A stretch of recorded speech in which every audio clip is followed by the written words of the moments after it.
So hello, wonderful listeners. Thank you so much for tuning in. This is Mads Friis, your host at Growth Island.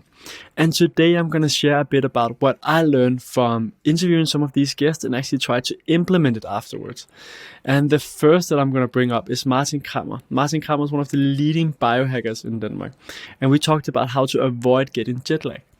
And the two things that I tried to implement afterwards. The first thing is not eating the food that you get from the airplanes, because they're filled with a lot of chemicals and extra added substances that don't really help you in getting better after the jet lag.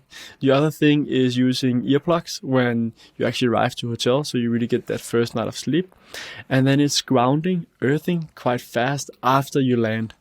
Basically that means taking your shoes off, getting out into some grass and being in touch with nature for something like 20 minutes. It sounds very woo-woo, but there's more and more science coming out about it. And apparently, grounding, earthing is also part of a cancer treatment in Switzerland and Germany. That's not to say that grounding is curing cancer at all, but that is part of the protocol. It's quite interesting in a country like Switzerland and Germany. The next episode was with Martine Kveim, who is a positive psychology expert. I really enjoyed talking to her because we have so much in common, and I've studied a lot of positive psychology as well. And one of the key things was really the gratitude journal. I've been doing that myself since 2013, and I think it's so beneficial. Basically, it's writing down 3 things you're grateful for before you go to bed or during the day. My personal routine is that I do it right before I go to bed as the last thing. So when I get to sleep, I lie and think about the things that I'm grateful for. I've been doing it since 2013, and I think it's my number one favorite habit. Next episode was with Michael Auchenberg and Johannes Hoseth, who are both working a lot with habits. Habits is another thing that's extremely important, especially if you want to do all these things to be healthy and reaching your goals.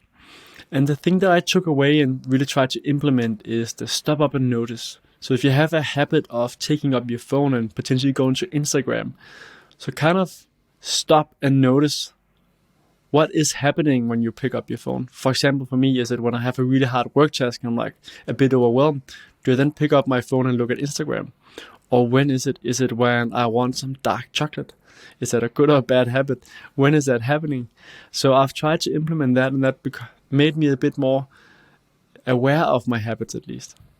And then making it possible to actually change it and improve it. The last episode was with Andy Mant, who is the founder of Blue Blocks. Blue Blocks are some of these blue blocking glasses to help you avoid some of the blue light in the evening so you can sleep better. He had so many interesting things and also quoting a lot of studies, which I really like. One of the things that I took away was the sunrise and sunset. Apparently the light from the sun when it gets up in the morning and when it sets is part of helping protect your skin from getting burned. He had the longer scientific explanation that you should listen to the episode to figure out. But that was really interesting, and I've tried to use that once I go on vacation now, so that I get that as a natural sun protection. And then the last thing that I took away from him that I really liked was striking the balance between being healthy and social. So many in the biohacking field or optimizing us or peak performance can sometimes get too stuck with just optimizing everything. So he optimizes a lot, but he still remembers to have a beer with some friends once in a while and do things that he knows now how it affects his feeling. For example, if he's eating a lot of bread, he knows that he's going to feel a bit bloated. But he does it once in a while when he's in a social setting where it actually makes sense. So I will end this short episode with my learnings by finding the things that really work for you to optimize, and then remember to have that balance and still live a normal life.